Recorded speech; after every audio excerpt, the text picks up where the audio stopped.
হযরত ওমর রাতের বেলায় সবাই ঘুমাচ্ছেন, হযরত ওমরের ঘুম নাই। তিনি ঘুম থেকে জেগে রাত্রির বেলায় ঘুরে ঘুরে বেড়াচ্ছেন কে কি অবস্থায় আছে।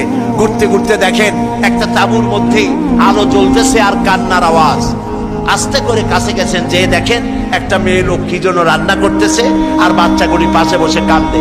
তিনি ভিতরে ঢুকে বললেন, আচ্ছা মহিলা, তুমি এত রাত করে রান্না করতেছো কেন? এই বাচ্চাগুলি ক্ষুধায় কাঁদতেছে, যদি তুমি সন্ধ্যা রাত্রে রাঁধতে তাহলে তার অসুবিধা হতো না। মেয়ে লোকটি বলছে, পথিক আমি তো তোমার চিনি না, তুমি তো আমার এইভাবে শাসন করতে পারো না। এই যে বাচ্চা ছেলেমেয়েগুলি আর আমরা মদিনার লোক না, পার্শ্ববর্তী দেশ থেকে আসছি মদিনা গভর্নমেন্টের কাছ থেকে সাহায্য নেওয়ার জন্য। ভিড়ের কারণে খলিফার কাছে যাইতে পারি নাই। আমার ছেলেগুলি 2-3 দিন না খাওয়া, আর এই যে হাড়ি, ওর মধ্যে কোনো গোশত না, পানি আর পাথর দিয়ে নাড়াচাড়া করতেছি যাতে বাচ্চারা বসে যে গোশত রান্না করতেছি। বলেছি যে একটু অপেক্ষা করো, রান্না হইলে